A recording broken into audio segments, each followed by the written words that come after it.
아직도 그날의 비를 잊을 수 없습니다. 새벽부터 쏟아지는 장대비가 마치 제 눈물처럼 멈추지 않았어요. 엄마, 오늘 당장 나가셨으면 좋겠어요. 현관에서 아들이 던진 그 말이 제 가슴을 찢어 놓았습니다. 저는 29살에 남편과 함께 작은 분식집을 차렸어요. 남편과 함께라면 힘든 일도 이겨낼 수 있을 것 같았죠. 하지만 아들이 중학교에 올라가던 해 남편은 갑작스러운 사고로 세상을 떠났습니다. 그때부터 저는 하루도 쉬지 않고 일했어요. 새벽 4시에 일어나 준비를 하고 밤 10시까지 가게를 열었습니다. 오직 하나, 아들 연구가 공부만큼은 포기하지 않도록 하겠다는 마음으로 버텼습니다. 엄마, 나 꼭 의사가 될 거야. 그래. 엄마가 끝까지 도와줄게. 20년 동안 의대 등록금에 전공의 과정까지 저는 단 하루도 허투루 살지 않았어요. 밤늦게까지 당직을 서는 연구에게 도시락을 싸서 보내고 시험 기간이면 보양식을 정성껏 준비했죠. 그렇게 뒷바라지를 하며 아들이 최고 명문의대 출신의 의사가 되는 날을 손꼽아 기다렸습니다. 하지만 결혼 후 모든 것이 변했습니다. 며느리는 처음부터 저를 불편해했습니다. 어머님, 이제 쉬셔야죠. 저희가 다 알아서 할게요. 하지만 쉬라는 말과 달리 저를 대하는 태도는 차가웠어요. 어느 날 제가 만든 음식을 냉장고에 넣어뒀는데 며칠 후 확인해 보니 모두 쓰레기통에 버려져 있었습니다. 며느라, 왜 이걸 버렸니? 아직 먹을 수 있는 건데. 아, 어머님, 저희는 유기농 식단만 해요. 죄송해요. 다음부터는 안 하셔도 돼요. 며느리는 마치 제가 귀찮은 존재라도 되는 것처럼 행동했습니다. 하지만 정말 저를 무너뜨린 건 연구의 말이었습니다. 엄마가 해준 음식은 와이프가 싫어해요. 이제 안 하셨으면 좋겠어요. 이 말을 듣는 순간 심장이 내려앉았습니다. 내가 너를 어떻게 키웠는데 어떻게 이렇게 말할 수가 있니? 그렇게 몇 개월이 지나고 아들의 태도는 더욱 차가워졌어요. 그리고 그날 엄마, 오늘 당장 나가주세요. 영구야, 갑자기 이게 무슨 말이야? 법적으로 이 집은 이미 제 와이프 명의로 되어 있어요. 엄마는 이제 여기 계실 자격이 없어요. 전 온몸에 힘이 풀렸습니다. 그게 무슨 소리야? 이 집, 엄마가 번 돈으로 산 집이야. 그런데 명의는 제 아내 거예요. 그러니까 엄마는 이제 나가셔야죠. 영구야, 제발. 매번 피해자인 척하지 마세요. 제발 조용히 좀 나가주세요. 그때 며느리가 차가운 목소리로 말했습니다. 어머님, 이제 연락도 하지 마세요. 신랑이 스트레스 받아요. 저는 작은 캐리어 하나만 들고 현관문을 나섰습니다. 그 안에는 남편의 사진과 낡은 휴대폰 한 대, 그리고 몇 벌 안 되는 옷이 전부였어요. 집을 나온 저는 갈 곳이 없었습니다. 평생이라며 살아왔기에 친정과도 멀어졌고 믿을 사람도 없었어요. 결국 지하철역으로 향했습니다. 역 안에 들어서자 차가운 콘크리트 바닥에서 자고 있는 노숙자들이 눈에 들어왔어요. 설마 나도 저렇게 살아야 하는 걸까? 쭈그려 앉아 한숨을 쉬고 있는데 누군가 다가왔습니다. 여기 앉아도 돼요? 저보다 나이가 많은 듯한 할머니였습니다. 처음이신가 봐요. 네, 젊었을 때 자식 키우느라 고생 많이 하셨죠? 그 할머니는 저처럼 자식에게 버려진 사람이었습니다. 저도 아들 둘을 의사로 만들었어요. 그런데 이제는 절 모른 척하네요. 둘 다 말없이 눈물을 흘렸습니다. 그날 밤은 너무도 길고 추웠어요. 바닥이 너무 차가워 잠이 오지 않았고 지나가는 사람들이 저를 힐끔거리며 수군댔습니다. 저 할머니 처음 보는 사람인데 왜 여기 있지? 옷은 깨끗한데 노숙자야? 하지만 가장 가슴이 아팠던 건 한 여고생이 한 말이었습니다. 우리 엄마였으면 어땠을까? 그 말을 듣는 순간 연구가 떠올랐어요. 그렇게 착하고 다정하던 아이였는데 내가 뭘 그렇게 잘못했을까? 노숙자 생활이 시작되고 며칠이 지나면서 사람들은 저를 조금씩 받아들이기 시작했어요. 저 할머니는 조용히 있어서 좋아. 깔끔하게 살려고 노력하는 게 보여.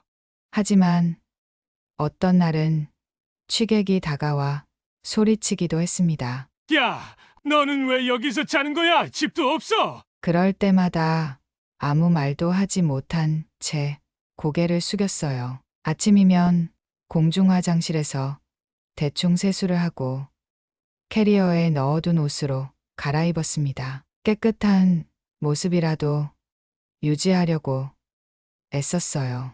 하루는 친절한 영무원이 다가와 컵라면을 건넸습니다. 할머니, 드세요. 제가 끓여왔어요. 뜨거운 라면 한 그릇에 눈물이 났습니다. 20년 동안 분식집을 하면서 수없이 많은 라면을 끓였는데 이제는 한 그릇 얻어먹는 신세라니. 그렇게 일주일이 지나고 저는 어느새 완전히 노숙자가 되어 있었습니다. 그때였습니다. 밤 11시 조용한 지하철역. 제 낡은 휴대폰이 울렸습니다. 이 시간에 전화? 대체 누가? 화면을 보니 모르는 번호였습니다. 여보세요? 수화기 너머로 젊은 남자의 흐느끼는 소리가 들려왔습니다. 죄송합니다. 전화 잘못 걸었어요. 그런데 그 목소리 어쩐지 그냥 지나칠 수 없었습니다. 젊은이, 무슨 일 있나요? 많이 힘들어 보이네요. 그는 한참 침묵하더니 조심스럽게 말했습니다. 할머니 부탁 어려운 하나만 드려도 될까요? 말해보세요. 제 이야기 좀 들어주시겠어요? 그렇게 낯선 청년과의 통화가 시작되었습니다. 그 한 통의 전화가 제 인생을 바꿔놓을 줄은 몰랐습니다. 휴대폰 너머에서 흐느끼던 남자는 결국 이야기를 꺼냈습니다. 할머니 사실 저는 요즘 너무 힘들어요. 믿었던 가족들한테 배신당했거든요. 나는 조용히 듣고 있었습니다. 아버지가 돌아가시고 나서 형들이 저를 완전히 내쳤어요. 유산도 다 빼앗겼고요. 저는 가족이라고 믿었는데 돈 앞에서 다 변해버리더라고요. 돈 앞에서 변해버린 가족. 그 말에 가슴이 철렁 내려앉았습니다. 젊은이, 혹시 가족이 널 내쫓기라도 했니? 네. 아버지가 남겨주신 유산을 두고 형들이 저를 완전히 제외시켰어요. 저는 이 회사 하나만 믿고 열심히 일해왔는데 형들이 회사를 팔아버리려고 해요. 나는 순간 주먹을 꼭 쥐었습니다. 나와 너무 닮은 사연이었기 때문입니다. 너무 가슴 아프겠구나. 맞아요. 어떻게 가족이 이렇게 변할 수 있을까요? 전 정말 형들을 사랑했어요. 그런데 이제는 다 무너졌어요. 수화기 너머의 그의 목소리는 절망에 젖어 있었습니다. 그가 얼마나 힘든 시간을 보냈는지 나는 누구보다 잘 알 것 같았습니다. 젊은이, 네.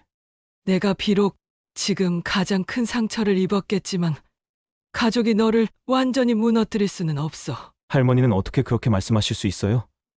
제가 얼마나 힘든지 아세요? 나는 조용히 입을 열었습니다. 나도 자식한테 버림받았단다. 그는 한동안 말이 없었습니다. 할머니도 그런 일을 겪으셨어요?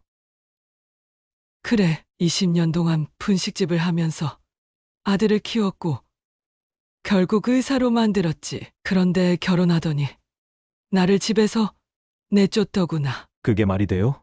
나도 처음엔 믿을 수 없었지. 하지만 현실이더구나. 그는 내 이야기를 묵묵히 듣고 있었습니다. 그리고 한참 후 떨리는 목소리로 말했습니다. 할머니 저 부탁 하나만 더 해도 될까요? 말해 보렴. 내일 저희 회사로 와주실 수 있으세요? 회사라니? 사실 전 작은 회사를 운영하고 있어요. 형들이랑 다투기 전부터 준비한 사업이었죠. 그런데 요즘 너무 힘들어서 할머니의 조언이 필요해요. 나는 순간 망설였습니다. 나는 그냥 평범한 분식집을 하던 사람이야. 내 회사에 도움이 될 수 있을지 모르겠구나. 할머니는 20년 동안 장사를 해오셨잖아요. 저는 그런 경험이 없어요. 형들이 도와줄 거라고 믿고만 살았거든요. 하지만 이제 제가 혼자 회사를 지켜야 해요. 제발 도와주세요. 그의 목소리에는 간절함이 묻어 있었습니다. 내가 너한테 도움이 될까? 할머니, 저는 어제 처음으로 깨달았어요. 돈이 인생의 전부가 아니라는 걸. 어제 처음으로 돈보다 소중한 게 있다는 걸요. 하지만 저는 그게 뭔지 아직 모르겠어요. 할머니라면 가르쳐 주실 수 있을 것 같아요. 나는 한참을 고민했습니다. 이대로 계속 노숙자로 살면서 과거를 원망만 하며 살아야 할까? 아니면 다시 한번 내 인생을 바꿀 기회를 잡아볼까? 좋아. 내가 내일 오면 가보도록 하지. 정말요? 감사합니다. 할머니, 내일 새벽 6시에 모시어 갈게요. 전화를 끊고 나서도 한참 동안 멍하니 있었습니다. 내 인생이 다시 변하려고 하는 걸까? 다음 날 새벽 6시 나는 캐리어를 끌고 지하철역을 나섰습니다. 멀리서 한 젊은 남자가 서 있었습니다. 할머니, 그는 깔끔한 정장 차림이었고 한눈에 봐도 부잣집 도련님처럼 보였습니다. 하지만 표정은 피곤하고 초췌했어요. 식사부터 하시죠. 오래 굶으셨을 텐데. 그는 나를 근처 호텔 레스토랑으로 데려갔습니다. 일주일 만에 제대로 된 음식을 먹게 된 것이었어요. 할머니, 천천히 드세요.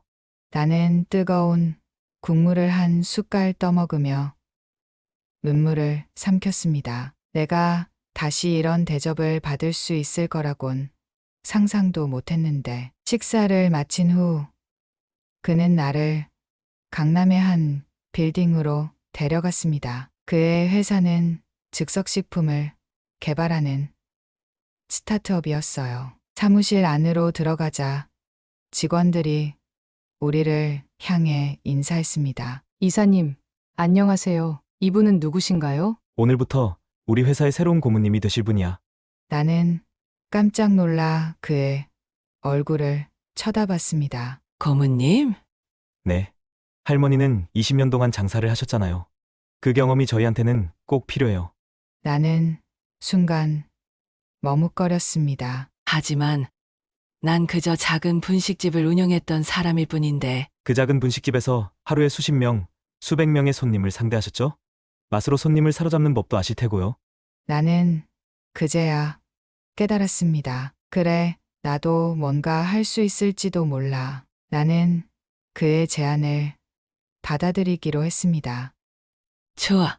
한번 해보자. 그날 나는 처음으로 내 인생이 다시 시작되고 있다는 걸 느꼈습니다. 그때는 몰랐습니다. 이 작은 결정이 내 인생을 완전히 바꿔놓을 줄은. 준호의 회사에서의 첫날 나는 그저 구경만 하겠다는 마음이었다. 하지만 직원들이 하나둘씩 내게 찾아와 질문을 하기 시작했다. 고모님, 이 제품의 간이 좀 센 것 같은데 어떻게 하면 좋을까요? 이 국물 맛을 좀 더 깊게 내고 싶은데 어떤 방법이 있을까요? 나는 순간 머뭇거렸다. 정말 이들에게 내가 도움이 될 수 있을까? 하지만 손님들의 입맛을 맞추기 위해 20년 넘게 장사하며 고민해왔던 일들이 떠올랐다. 나는 자연스럽게 입을 열었다. 간을 조금 줄이고 대신 다시마나 멸치 육수를 더 넣어봐요. 그러면 감칠맛이 살아날 거야. 국물 맛을 깊게 내고 싶다면 그냥 끓이는 게 아니라 재료를 먼저 볶아봐요. 그러면 향이 훨씬 진해질 거예요. 직원들은 깜짝 놀란 표정을 지으며 메모를 하기 시작했다. 이 방법 한 번도 생각 못 해봤는데 한번 시도해 볼게요. 그날 이후 직원들은 나를 자주 찾아왔다. 나는 그들의 질문에 하나하나 답해 주었고 내 대답이 실제로 도움이 되는 걸 보며 점점 자신감을 얻었다. 어느 날 준호가 나를 따로 불렀다. 할머니, 신제품 개발팀을 맡아주실 수 있어요? 내가? 네. 할머니의 경험이 우리 회사에 정말 큰 도움이 되고 있어요. 직원들도 할머니의 의견을 가장 신뢰하고요. 나는 고민할 것도 없이 대답했다. 그래. 한번 해보자. 그렇게 해서 나는 즉석식품 개발팀의 고문이 되었다. 신제품 개발팀을 맡게 된 나는 직원들과 함께 레시피를 연구하기 시작했다. 내가 만든 분식집의 비법들을 하나둘씩 적용해 보았다. 이건 간이 너무 세니까 조절해봐야겠어. 면을 바로 삶아서 넣지 말고 한번 헹궈서 사용하면 식감이 훨씬 좋아져. 소스를 만들 때는 미리 숙성시켜야 깊은 맛이 나와. 처음엔 낯설어하던 직원들도 점점 내 말을 신뢰하기 시작했다. 그리고 마침내 우리의 첫 신제품이 완성되었다. 이제 마트에서 시식 행사를 해볼까요? 나는 설레는 마음으로 제품을 들고 마트로 향했다. 처음에는 반응이 미지근했다. 하지만 시식을 해본 손님들이 하나둘씩 반응을 보이기 시작했다. 이거 진짜 맛있는데요? 집에서 쉽게 끓여 먹을 수 있는데도 분식집에서 먹던 그 맛이 나요. 그날 우리의 신제품은 예상보다 훨씬 높은 판매율을 기록했다. 고모님, 대박이에요. 첫날부터 매진됐어요. 나는 그 소식을 듣고 눈물이 날 뻔했다. 내가 다시 세상에서 인정받고 있다는 느낌. 그날 밤 나는 오랜만에 편안한 잠을 잘 수 있었다. 회사가 점점 성장해 나가면서 준호의 형들이 다시 움직이기 시작했다. 준호, 우리가 이 회사를 매각할 생각이야? 뭐라고요? 이제 우리가 주식을 다 팔고 정리할 때가 됐어. 더 이상 이 회사를 유지할 필요가 없어. 안 됩니다. 저는 이 회사를 지키고 싶어요. 준호는 형들에게 강하게 반발했지만 형들은 냉정했다. 너 혼자서는 힘들어. 자본도 부족하고 우리가 주식을 팔면 경영권도 빼앗길 거야. 준호는 고민에 빠졌다. 그리고 결국 나에게 찾아왔다. 할머니, 회사가 위기에 처했어요. 어떻게 해야 할까요? 나는 조용히 그의 손을 잡았다. 준호야, 포기하고 싶니? 아니요. 절대 포기하고 싶지 않아요. 그럼 방법을 찾아야겠지? 나는 그를 바라보며 단호하게 말했다. 우리가 이 회사를 더 성장시키면 돼. 그러면 형들이 우리를 함부로 하지 못할 거야. 어떻게요? 우리만의 강점을 살려야 해. 그리고 소비자들에게 더 깊이 다가가야지. 그날 이후 우리는 더욱 열심히 제품 개발에 집중했다. 그리고 새로운 목표를 세웠다. 해외 시장 진출. 우리는 회사를 성장시키기 위해 새로운 도전에 나섰다. 바로 해외 시장 진출이었다. 준호는 회의실에서 직원들에게 선언했다. 이제 우리 제품을 해외에 수출할 겁니다. 첫 목표는 일본 시장이에요. 직원들은 기대에 찬 눈빛을 보냈다. 하지만 한편으로는 불안함도 있었다. 일본 시장은 까다롭다고 들었어요. 현지 입맛에 맞추는 게 쉽지 않을 텐데요. 경쟁 업체도 많고 우리가 성공할 수 있을까요? 나도 고민이 됐다. 하지만 분식집을 운영하며 터득한 감각이 있었다. 일본 사람들의 입맛을 연구하면 길이 보일 거야. 나는 직원들과 함께 일본의 음식 문화를 연구하기 시작했다. 그리고 중요한 사실을 발견했다. 그들은 국물 맛을 중요하게 여긴다. 그래서 우리는 기존 제품의 국물 베이스를 바꾸기로 했다. 멸치와 다시마 육수를 기본으로 하면서도 가스오부시 가다랑 어포 풍미를 더했다. 몇 개월의 연구 끝에 새로운 제품이 탄생했다. 이제 일본 시장에 내보낼 준비가 됐어요. 첫 수출 계약을 따내기 위해 일본의 대형 마트 관계자들과 미팅을 진행했다. 처음에는 그들도 의심했다. 한국 제품이 일본 소비자들에게 어필할 수 있을까요? 이미 일본에는 유명한 즉석식품 브랜드가 많은데요. 우리는 제품을 시식하도록 했다. 그리고 그들의 반응은 놀라웠다. 이거 정말 맛있는데요? 한국 스타일인데 일본식 감칠맛도 잘 살아있어요. 우리는 첫 수출 계약을 따냈다. 그렇게 일본에서 판매를 시작한 지 한 달 후 놀라운 소식이 전해졌다. 고문님, 일본에서 매출이 폭발적으로 오르고 있어요. 일본 SNS에서 입소문이 나서 지금 추가 주문 요청이 들어왔어요. 나는 감격했다. 그저 작은 분식집을 운영하던 내가 이제 해외 시장까지 진출하게 된 것이다. 우리 회사가 성장하자 준호의 형들도 다시 움직이기 시작했다. 준호, 우리 다시 이야기하자. 이제 와서 무슨 이야기죠? 솔직히 내가 회사를 이 정도로 키울 줄은 몰랐어. 우리가 잘못 생각한 것 같아. 형들은 주식 매각을 중단하겠다고 했다. 그리고 오히려 회사 운영에 힘을 보태겠다고 했다. 이제 우리가 힘을 합쳐야겠어. 맞아. 너 혼자 고생하게 둬서 미안하다. 준호는 복잡한 표정을 지었다. 하지만 나는 조용히 그의 어깨를 두드렸다. 준호야, 가족은 결국 함께 가야 하는 거야. 할머니 말씀대로 할게요. 우리 다시 함께 회사를 키워봅시다.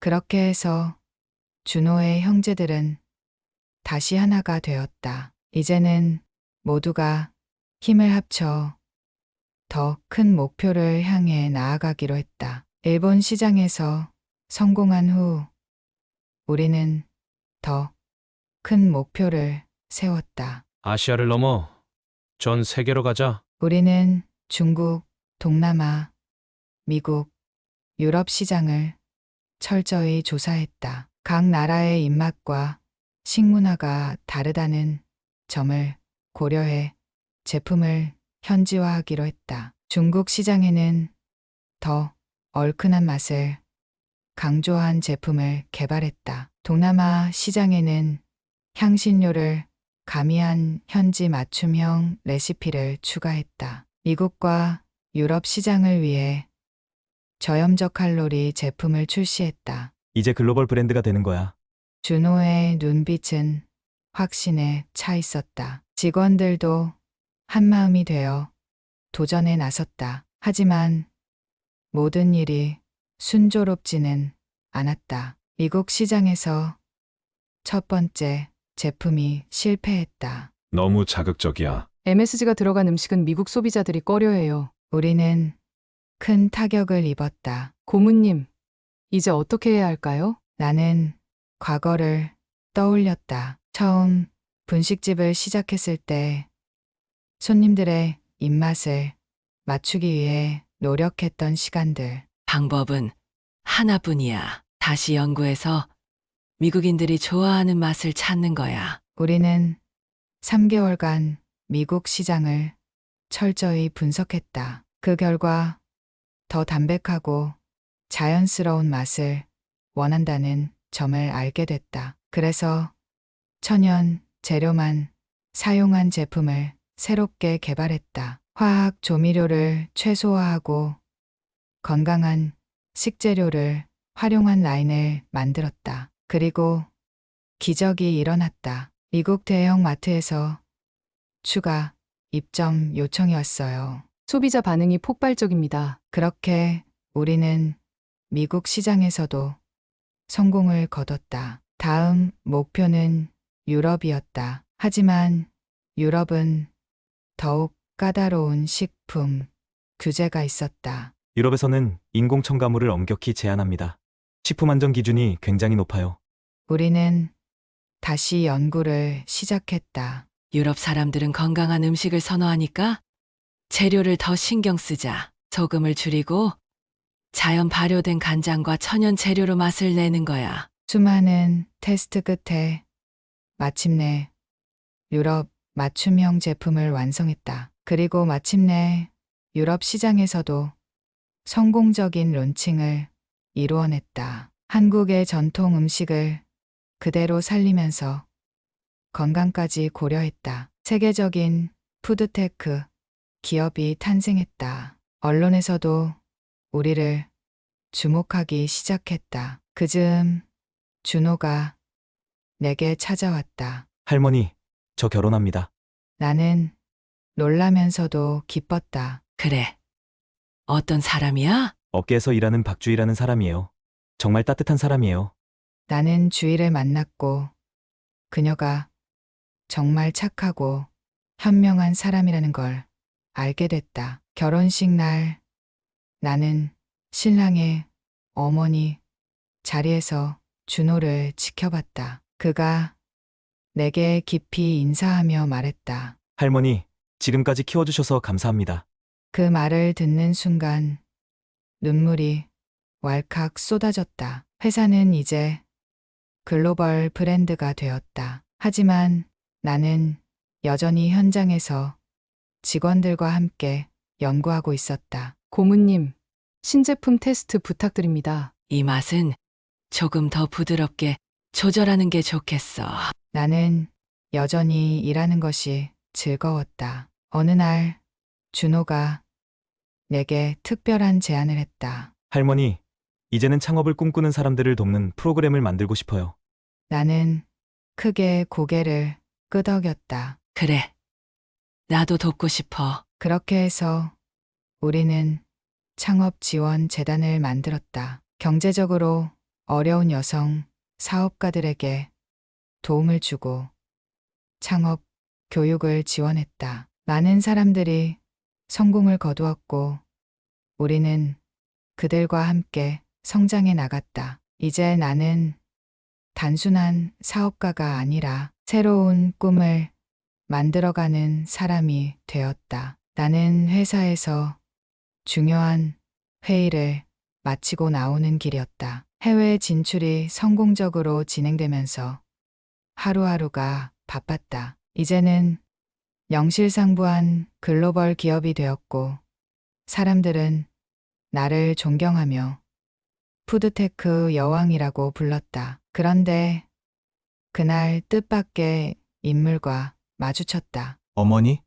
낯익은 목소리에 고개를 돌리자 연구가 서 있었다. 하지만 내 기억 속의 연구와는 너무나도 다른 모습이었다. 깔끔한 양복을 입고 있었지만 얼굴은 초췌했다. 눈 밑은 퀭하게 꺼졌고 한때 자신감 넘치던 태도는 온데간데 없었다. 나는 조용히 그를 바라봤다. 오랜만이다. 연구는 멍한 표정을 지었다. 그도 그럴 것이 마지막으로 본 내 모습은 초라한 캐리어 하나를 끌고 집에서 쫓겨나던 모습이었다. 그런데 지금 내 차림새는 과거와는 전혀 달랐다. 고급 정장, 깔끔한 헤어스타일, 그리고 곁에서 나를 따르는 회사 직원들. 누가 봐도 나는 성공한 사람이었다. 연구는 불안한 듯 입술을 깨물었다. 그리고 조심스레 물었다. 어머니 지금 뭐 하세요? 나는 미소를 지으며 대답했다. 일하지. 내 회사를 운영하고 있거든. 연구는 눈을 크게 떴다. 회사요? 그래. 내가 날 내쫓았을 때 우연히 좋은 인연을 만나게 됐어. 지금은 글로벌 식품 회사를 운영하는 중이야. 연구는 말을 잇지 못했다. 나는 천천히 걸음을 옮겼다. 하지만 연구는 다급히 내 팔을 붙잡았다. 어머니, 그의 손이 미세하게 떨리고 있었다. 나는 잠시 그를 바라보다가 조용히 물었다. 넌 아직도 나를 어머니라고 부를 자격이 있다고 생각하니? 연구의 얼굴이 굳어졌다. 그리고는 바닥을 응시하며 작은 목소리로 말했다. 죄송해요. 나는 연구를 카페로 데려갔다. 그는 여전히 나를 불편했지만 동시에 간절한 눈빛을 하고 있었다. 어머니, 정말 죄송해요. 그때 제가 왜 그랬는지 모르겠어요. 나는 차를 한 모금 마시며 말했다. 이제 와서 후회하면 뭐하니? 연구는 한숨을 내쉬었다. 그리고는 조심스레 입을 열었다. 어머니, 혹시 다시 집으로 돌아오실 생각 없으세요? 나는 쓴웃음을 지었다. 어떤 집으로? 우리 집으로요. 어머니도 아시잖아요. 그 집, 원래 어머니가 사신 거였어요. 나는 피식 웃으며 그를 바라봤다. 그 집, 내 와이프 명의로 되어 있잖아. 나한테는 이미 없는 집이야. 연구는 초조한 듯 주먹을 꽉 쥐었다. 그리고 더욱 간절한 목소리로 말했다. 어머니, 다시 같이 살아요. 이제 와이프랑도 이혼했어요. 아버지도 안 계시고 가족이라고는 어머니밖에 없어요. 나는 가만히 연구를 바라봤다. 넌 이제 와서 그걸 깨달았니? 내가 내 손을 뿌리쳤을 때 난 다시는 내 얼굴을 못 볼 줄 알았어. 근데 지금 와서 다시 나한테 매달리는 이유가 뭐니? 연구는 입을 열려 있지만 나는 손을 들어 그를 막았다. 솔직하게 말해봐. 너 힘들어서 그러지? 연구는 움찔했다. 네, 병원 운영은? 망했어요. 와이프는? 이혼했어요. 돈 문제로요. 나는 깊은 한숨을 쉬었다. 그리고 차분한 목소리로 말했다. 내가 정말 나를 찾은 이유는 엄마가 필요해서가 아니야. 그냥 지금 내가 힘든데 기댈 곳이 필요해서 그런 거겠지. 연구는 말없이 고개를 숙였다. 나는 컵을 내려놓고 자리에서 일어났다. 난 더 이상 내가 기대는 존재가 되지 않을 거야. 이제 내 인생은 내가 책임져. 나는 지갑에서 돈을 꺼내 테이블 위에 두었다. 밥이라도 사 먹어. 그리고는 조용히 카페를 나섰다. 뒷걸음질 치며 멀어지는 연구를 보면서 나는 이상하게도 아무런 미련이 남지 않았다.